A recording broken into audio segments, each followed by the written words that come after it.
అయోధ్యలో ఈరోజు రామ మందిర ప్రారంభోత్సవం జరిగింది. ఈ ప్రారంభోత్సవానికి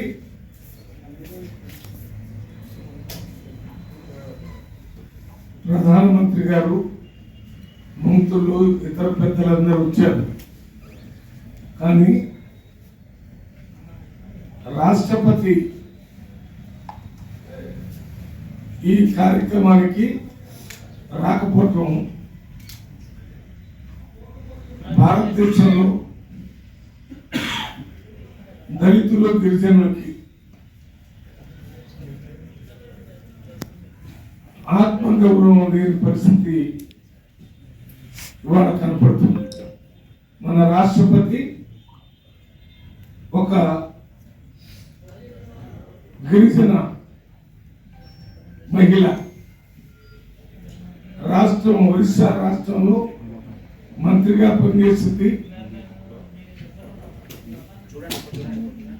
ఎక్కడో ఆదివాసీగా ఉన్నటువంటి ఆమె డిగ్రీ వరకు చదువుకొని తర్వాత ఎమ్మెల్యే, తర్వాత మంత్రి ఒరిస్సాలో చేసి ఇప్పుడు ప్రెసిడెంట్ ఆఫ్ ఇండియాగా ఉన్నారు. ఆమె ఈ కార్యక్రమానికి పిలువలేదంటే స్వతంత్రం రాకముందు దేవాలయాల్లోకి ఎస్సీ ఎస్టీలని రానిలేదని, దానికోసం కాంగ్రెస్ పార్టీ, మహాత్మా గాంధీ నాయకత్వంలో, అదే రకంగా అంబేద్కర్ గారి నాయకత్వంలో ఉద్యమాలు జరిగినాయి. స్వతంత్రం వచ్చిన తర్వాత అడప అక్కడ ఇటువంటి పరిస్థితులు కనపడ్డా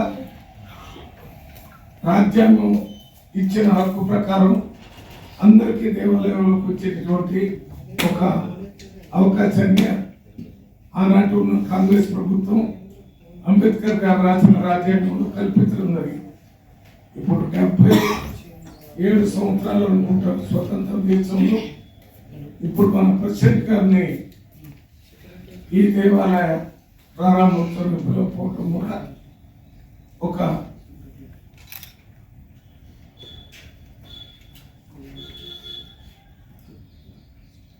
దళిత గిరిజనుల యొక్క ఆత్మగౌరవానికి తగ్గించినట్టుగా మేము భావిస్తున్నాం. ఇంతే కాకుండా ఈ మధ్య జరిగినటువంటి కొత్తగా కట్టిన పార్లమెంట్, ఆ పార్లమెంట్ ప్రారంభోత్సవానికి కూడా ప్రెసిడెంట్ ఆఫ్ ఇండియాని పిలవలేదు. అసలు ఈ దేశంలో ఏం జరుగుతుంది? ఒక పదవి ఇచ్చారు, మేము ఇచ్చామని చెప్తూ ప్రతి రాష్ట్రంలో మేము గిరిజన మహిళల్ని అత్యున్నత స్థానానికి తీసుకుపోయారని చెప్తున్నారు. కానీ ఆమెకి రాజ్యాంగం ఇచ్చినటువంటి అవకాశాన్ని కూడా ఇవ్వకుండా అవమానపరచడం అత్యంత దురదృష్టకరం. దీన్ని మేము తీవ్రంగా ఖండిస్తున్నాం. అంతేకాకుండా ఈ రాముడు దేవాలయం, ఈ దేవాలయానికి సంబంధించినటువంటి ఈ డిస్ప్యూట్ 400 సంవత్సరాల నుంచి నడుస్తుంది.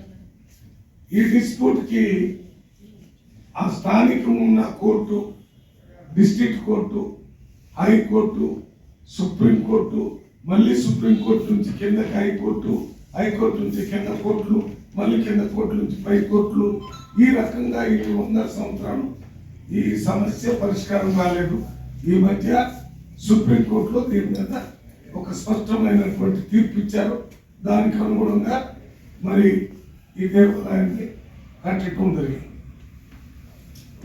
అప్పుడు ఉన్నటువంటి హైకోర్టు జడ్జిమెంట్ ప్రకారం ఆనాటి ప్రధానమంత్రి రాజీవ్ గాంధీ గారు ఈ దేవాలయ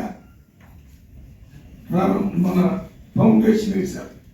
కానీ మళ్ళీ కోర్టులో అడ్డురాటం వల్ల ఆగిపోయింది. భారతదేశ ప్రజలందరూ,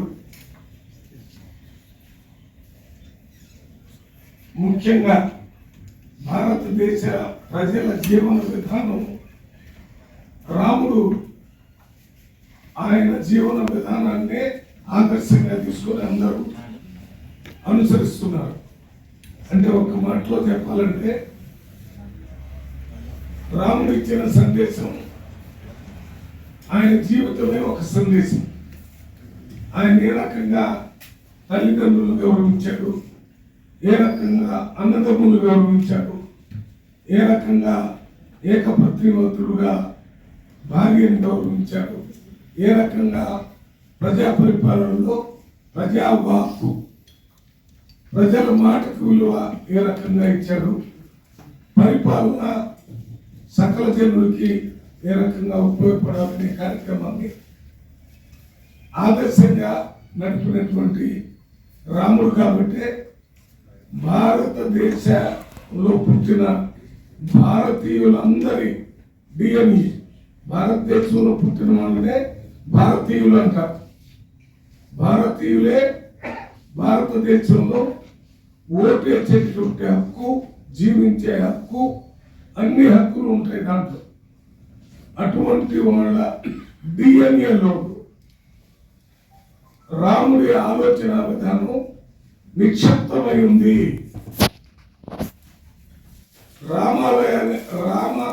రామాయణానికి సంబంధించిన అన్ని ఘటనలు దాంట్లో సుందరకాండ కానివ్వండి, హనుమంతుడి గురించి కానివ్వండి, లేక ఇతర ఘట్టాలన్నీ కూడా భారతీయుల డిఎన్ఏలో ఉంది.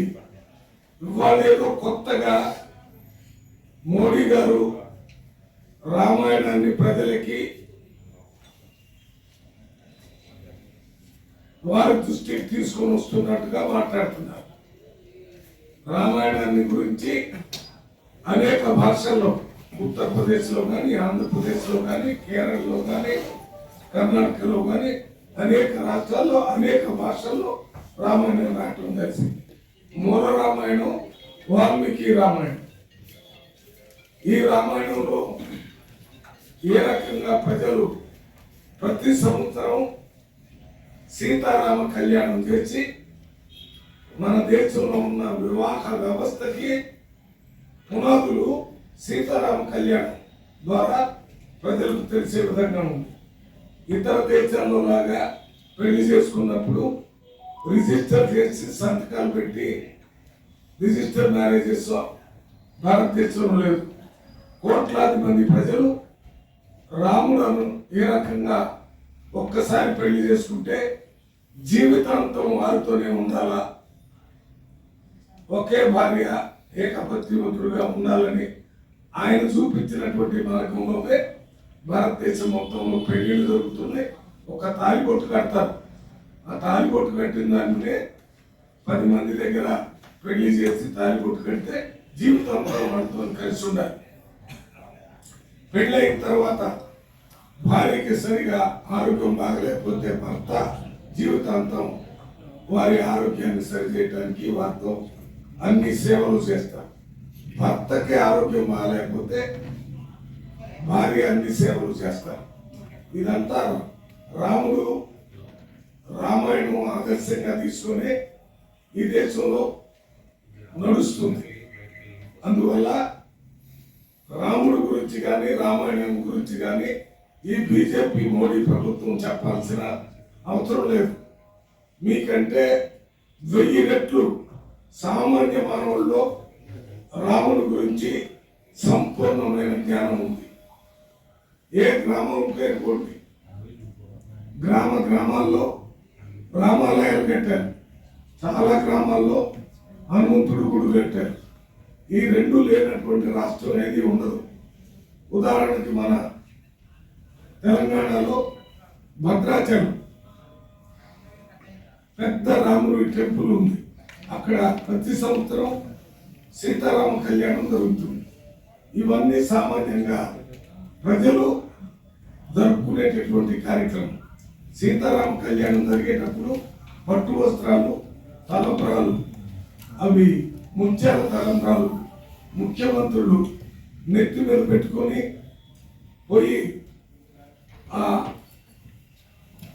పెళ్లి సందర్భంగా ఆ కార్యక్రమాన్ని ముగించే పని చేస్తుంటారు. అంత నిష్ఠగా చేసి ప్రజలకు ఒక సందేశాన్ని ప్రతి గ్రామంలో జరుగుతుంది. ఇది ఇప్పుడు ఎక్కడో ఒక దగ్గర జరిగిందని కాదు. ఇప్పుడు మోడీ గారు చెప్పిన రామాయణం గురించి కానీ, బాలరాముని గురించి కానీ, అంటే హిందీలో రామ్లల్లా అంటారు, అంటే చిన్న వీటన్నిటి గురించి భారతీయులందరికీ తెలుసు. వాటిని అనుసరిస్తూనే ఉన్నారు. దీన్ని అనుసరిస్తూ ప్రజలందరినీ ఐకమత్యం చేసి తీసుకొని పోవటానికే మహాత్మా గాంధీ గారు స్వతంత్రం రాకముందు, స్వతంత్రం వచ్చిన తర్వాత ఎప్పుడు కూడా రఘుపతి రాఘవ రాజారాం, పతిత పావన సీతారాం, ఈశ్వర అల్లా తేరో నామ్, సబ్కో సమ్మతి దే భగవాన్, రామాయణం రాముడి యొక్క సందేశం మొత్తాన్ని సామాన్య ప్రజలందరికీ తెలియజేయటం కోసమే మహాత్మా గాంధీ గారు ఈ ప్రార్థనా గీతాన్ని ప్రతిరోజు సాయంత్రం ఆలాపించి ప్రజలు వారు దాన్ని అనుసరించే విధంగా చేయటం జరిగింది. మరి మహాత్మా గాంధీ జాతిపితగానే కాకుండా కాంగ్రెస్ పార్టీ అధ్యక్షుడుగా ఆనాటి కాంగ్రెస్ పార్టీ దిగ్గజాలందరినీ, నెహ్రూ గారిని, సర్దార్ పటేల్ గారిని, అదే రకంగా మన ఇతర నాయకులందరినీ, స్వతంత్ర సమరయోధులందరినీ, కులాలు మతాలకు అతీతంగా అబ్దుల్ కలాం ఆజాద్ గారిని, వీళ్ళందరినీ కూడా ఈ మార్గంలో నడిపించారు.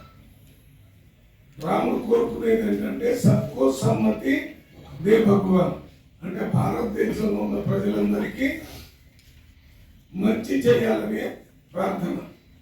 దాన్ని ఈ అయోధ్య దేవాలయం ప్రారంభమైన తర్వాతనైనా బీజేపీ వారు మీరు అధికారంలో ఉన్నారు కాబట్టి ప్రధానమంత్రులు కానీ, ముఖ్యమంత్రులు కానీ ఎన్నికలప్పుడు మెజారిటీ ఓట్లతో ప్రభుత్వం ఏర్పాటు చేసుకోవడానికి అవకాశం ఉంది. అధికారంలో వచ్చిన తర్వాత ప్రజలందరి కోసం అభివృద్ధి సంక్షేమ కార్యక్రమాలు చేయాలి కాబట్టి రాముడు చూపించిన మార్గం సబ్కో సమ్మతి దే భగవాన్ అనే దాన్ని ఆదర్శంగా ప్రజల్లోకి తీసుకొని పోవాలని ప్రధానమంత్రి గారికి, బీజేపీ నాయకులకి మేము విజ్ఞప్తి చేస్తున్నాం. ఇక ఇవాళ ముఖ్యమంత్రి గారు దావోస్ వెళ్ళి పెట్టుబడుల మీటింగ్ అక్కడ జరిగింది. ప్రపంచంలో ఉన్న ఇండస్ట్రీస్లో పెట్టుబడిదారు